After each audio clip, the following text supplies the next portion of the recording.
It's hoped the second flotilla will ease some of the frustrations of people who are facing that daily at the border and inside Gaza. We have with us in the studio the Vice Chairman of the International Committee for Breaking the Siege on Gaza, one of the 9 organizations which spearheaded this and last year's flotilla events. Mohammed Swala, welcome to the program, sir. Where are we now with the flotilla plans? Bismillah ar-Rahman ar-Rahim. We are now in the last stage of preparations. We have now around 12 ships ready to sail. And already we have hundreds of activists are now already in the area there in Greece and other countries, and we're just waiting, the end of the month to leave. What's it been preparing for this year's flotilla in light of what happened last year? We know how the Israelis behave. And we put in our minds that the Israelis can do anything, and all the activists are ready, really, to face the Israelis' policies. We understand that the Palestinians are paying the price every day inside Palestine because of the crimes of the Israelis, because of the siege, killing the Palestinians and not allowing, even medicine and food to cross to Gaza. Because of this, all the activists are ready, really, to pay part of the price and to be,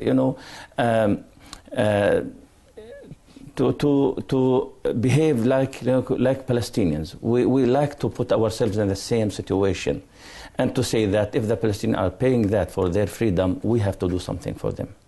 All right, and Mr. Mohammed Swala will be with us in the studio after we speak to my next guest, because he's a good friend as well as our correspondent here, Hassan Ghani. He'll be making the voyage from Greece to Gaza alongside more than 300 activists traveling, as we just heard there, on around 12 boats ready at the moment.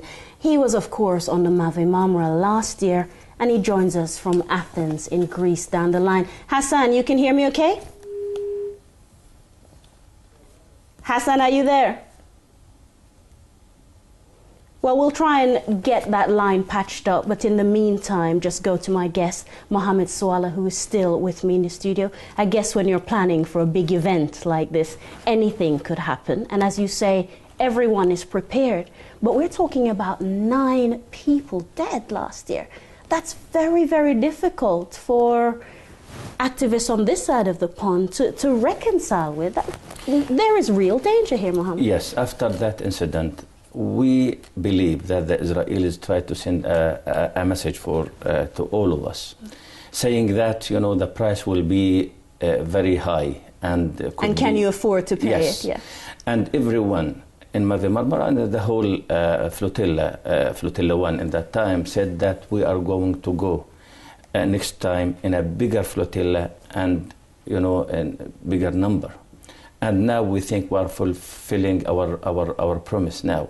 The number of the ships will be more, and the number of the activists will be more.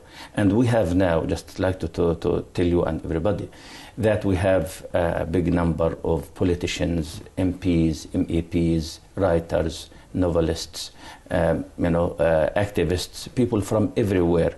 Our plan was to bring delegations from around 100 countries around the world, and we think we will come to that number.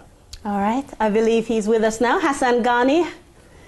Oh dear, it's not going well for us at the moment, is it, with us and Hassan Ghani? We'll try and come back to Mr. G when we get an opportunity to do so. But Mohammed, one of the key questions here is about the political intent of this. What statement are you trying to make by breaking the siege on Gaza? We think that the siege on Gaza is a crime, and everybody, after the attack on the first flotilla, even the Western politicians, all of them said in that time that this is an illegal siege and it's a criminal siege and it should be finished. What happened after 1 year is because of the Israeli pressure and because of the American pressure. Now we saw that nothing happened. We like now to send our message again that the people from everywhere have the same, strength to go again and to remind everybody around the world and the politicians, especially the politicians, that this will not be acceptable. And we will continue doing our work until we see this criminal siege completely finish. You heard that. Though there are attempts to silence those wanting to go, those people taking part and their supporters will not be cowed. Is that the message you want everyone to leave here with? Yes, we want to send a very strong message. The Israelis and their policies and their crimes will not stop us. And again, everyone from everywhere, from America, from Canada, from Australia, from Europe, different countries, from Arab world, from Islamic world, everyone is, like to come, just like to tell you that we have a big struggle in each country. We have a huge number of people who like to come with us, but we don't have this, enough space for everybody. Just like to say that the Israeli crimes will not stop anyone. Now, the Israelis have to understand now that their policies, their crimes will not,